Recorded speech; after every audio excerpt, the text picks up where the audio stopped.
We do start our show, though, with unfortunate news out of the WNBA. Caitlin Clark announced today that she will miss both the three-point contest and the WNBA All-Star Game this upcoming weekend in Indiana after re-aggravating a groin injury in that final minute of Tuesday's win over the Connecticut Sun. Clark had missed 4 games and the Commissioner's Cup final with that groin injury earlier this month, and now will be out for this weekend's festivities, which really stinks for fans, but you know that if there was any way that she could be out there. Adam Silver just saw the WNBA's biggest star confirmed she's out of the All-Star game due to another injury, and the timing couldn't be worse.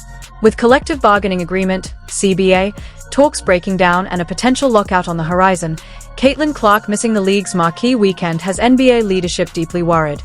And those concerns are coming straight from the top. Is Adam Silver right to worry about how the WNBA is managing its most valuable player at such a pivotal moment? Let's take a closer look at what's unfolding, and why it could be disastrous for the league. On Thursday afternoon, Caitlin Clark announced she won't be taking part in Saturday's All-Star Game or Friday's three-point contest after re-injuring her right groin on Tuesday. But the real issue? This isn't just any All-Star weekend. It's unfolding right in the middle of high-stakes CBA negotiations that could determine whether the WNBA even has a season in 2026.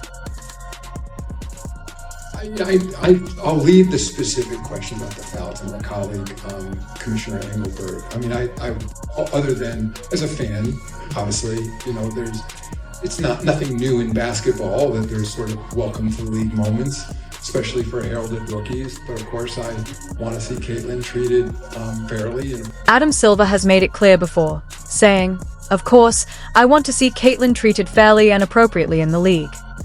So seeing the WNBA's top talent sidelined from its premier event due to what appears to be injury mismanagement is likely setting off major alarm bells. When the commissioner of a partner league openly voices concern about how a player is being treated, it's not just a casual comment. It's a serious warning.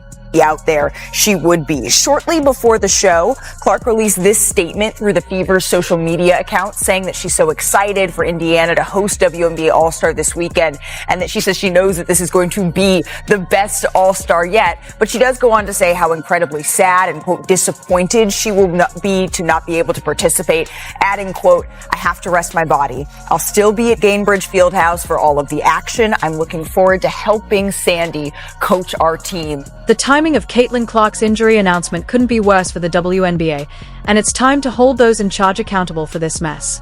Commissioner Cathy Engelbert has completely dropped the ball when it comes to protecting the league's biggest star. Renowned sports columnist Christine Brennan has even publicly criticized Engelbert, pointing out how uncomfortable she seems when discussing Clark. If someone asks about Caitlin, Engelbert often responds with comments about both Caitlin and Angel, even when the question was clearly just about Clark. It's deflection, and it's telling. But in terms of the comments, in terms of the way the commissioner, Cathy Engelbert, who I've known and I like, the way she has trouble talking about Caitlin Clark, or if she's asked about Caitlin, then she will say, well, Caitlin and Angel. Well, she wasn't asked about Angel, you know, she was asked about Caitlin. This incredible inability to deal with the facts and to state the obvious. It is astounding to me how Cathy Engelbert doesn't come out after the Marina Mabry hit and say, that's unacceptable, the refs got it wrong. Okay, should have been kicked out then, you weren't, but now I'm going to... This is the commissioner who's supposed to be elevating the league's brightest star, yet she can't even mention Caitlin Clark by name without pivoting to other players. That's not leadership. It's a glaring sign of dysfunction at the top. And the numbers make the consequences painfully clear. Since Clark's absence, nationally televised WNBA viewership has plummeted by 55%. The Indiana Fever's national games, which were averaging 1.81 million viewers before her injury, have dropped to just 847,000, a staggering 53% decline. That's not just a ratings dip, it's millions in lost revenue. And meanwhile, Engelbert acts as if everything is under control. Now let's talk about the officiating and the environment that helped create this situation. According to kinesiology expert Dr. Lucas C. Hafner, there have already been 141 injuries across the league since opening day. With just 179 active players and only 44 games per team, those numbers are staggering. Any competent leader would be calling for urgent reforms, but instead, Engelbert is responding with all the decisiveness of a silk dress in a storm. It's unacceptable. the ball handler. There's a grab, there's a hold, there's another grab. I mean, all of those are fouls. Every single one of them. And here, that's a foul, and finally they call.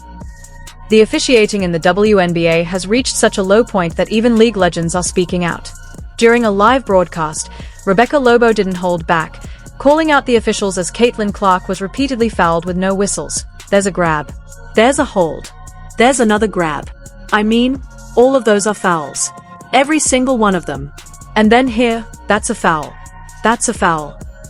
When respected figures like Lobo are openly criticizing officiating on national TV, it's not just a bad night. It's a sign of a deeper, systemic issue. Clark's own coach has also had enough.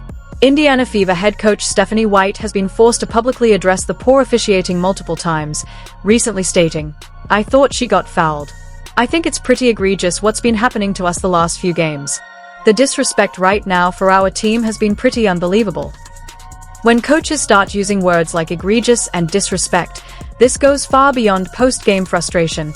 It's a clear indictment of a league-wide failure to protect players and uphold standards.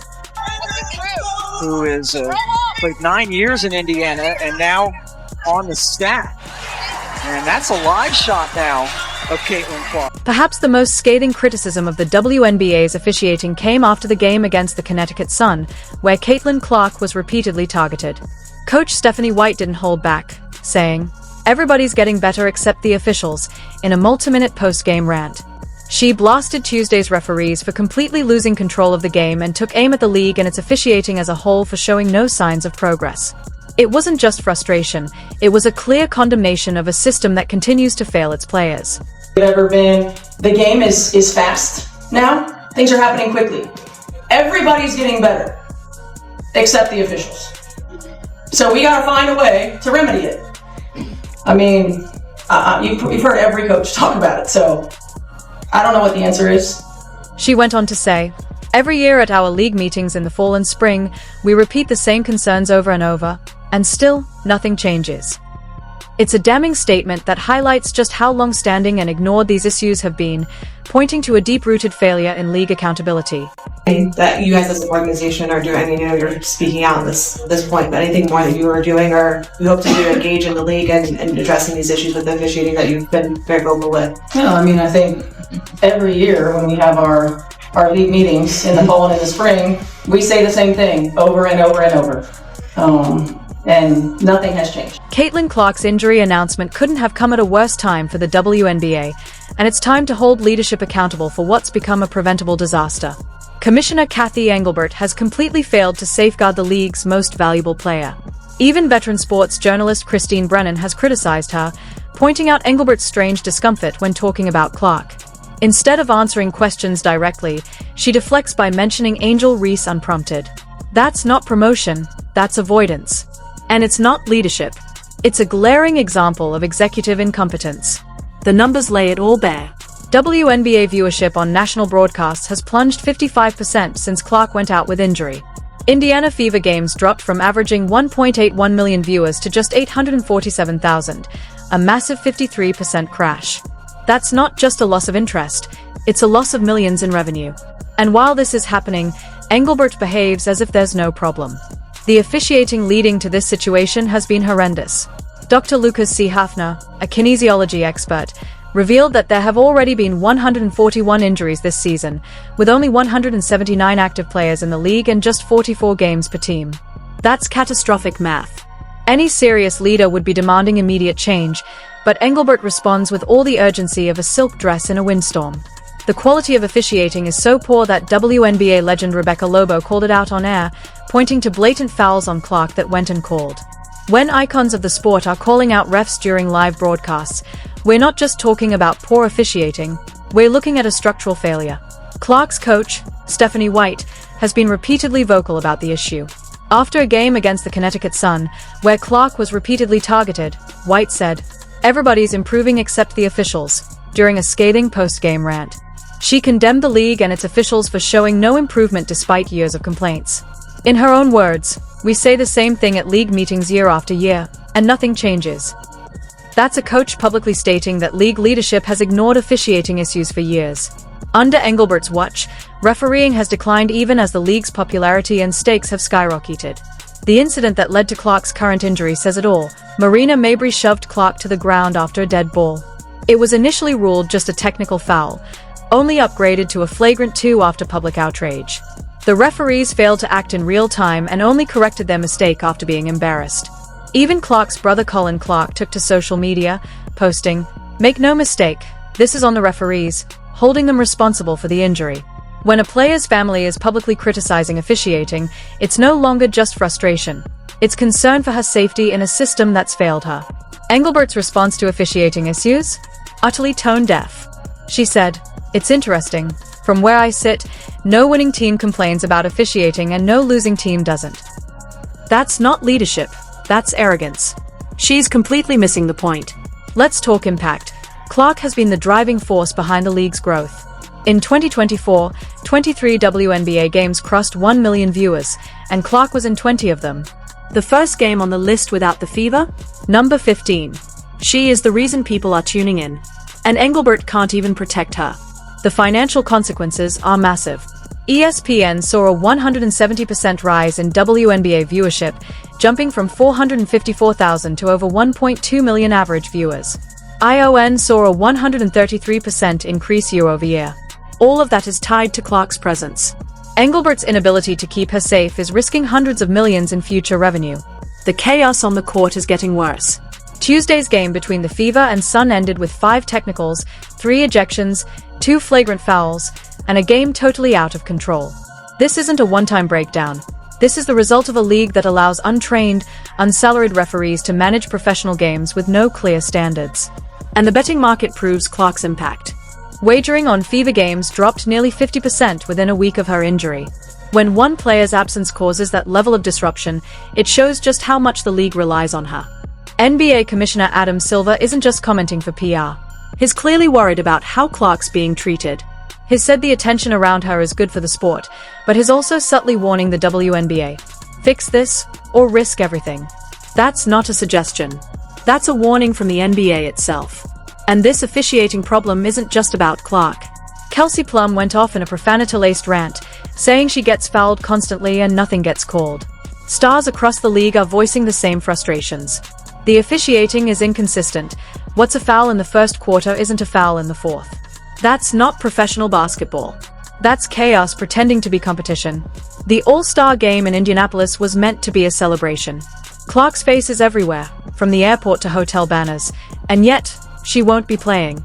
The entire event was branded around her, and now she's sidelined because the league couldn't keep her safe. It's a disaster.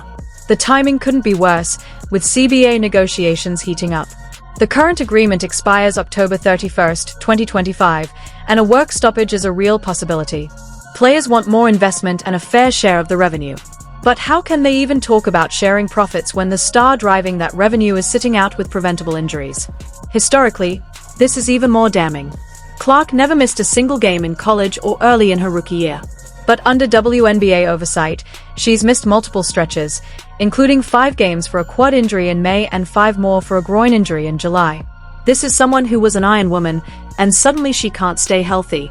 Her return game drew 2.2 million viewers, peaking at 2.8 million, 76% higher than last year's WNBA average on ABC. One player can create that kind of spike, and her absence is a massive loss. Christine Brennan noted that while she personally likes Engelbert, the commissioner has failed in her most basic duty, promoting and protecting the league's biggest star. That's not just a missed opportunity. It's organizational malpractice. Fans have noticed, too.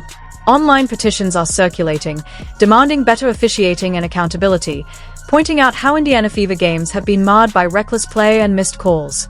This isn't criticism, it's a fan revolt.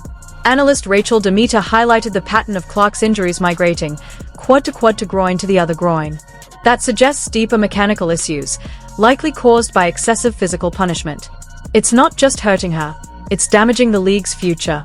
Let's look at the bigger picture. The 10 most watched WNBA games since 2002 all happened this year, and every single one featured Clark. Losing her isn't a blow. It's an existential crisis. Her college finale drew 12.3 million viewers. Her Final Four game had 14.2 million, the most watched basketball game ever on ESPN. The WNBA is squandering that once-in-a-generation draw. The All-Star Weekend now symbolizes everything broken under Engelbert's leadership. The event is built around Clark, and she's watching from the sidelines because leadership and officiating failed to do the bare minimum. Protect her. And this goes global. If the WNBA can't protect its top talent, international leagues will become more attractive to players.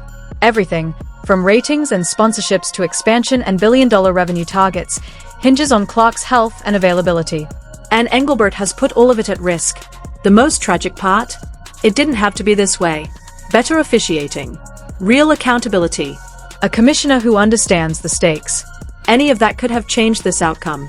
Instead, we have refs paid per game, often juggling WNBA and NCAA duties, with no full-time investment in their training or performance. The system is flawed, and now the WNBA's most valuable asset is out of the game because of it. Silver's concerns are not polite suggestions. They are red alerts. Billion-dollar media deals and league expansion are on the line. The NBA is watching, and not impressed. Fix the officiating. Protect your stars. Or watch everything fall apart.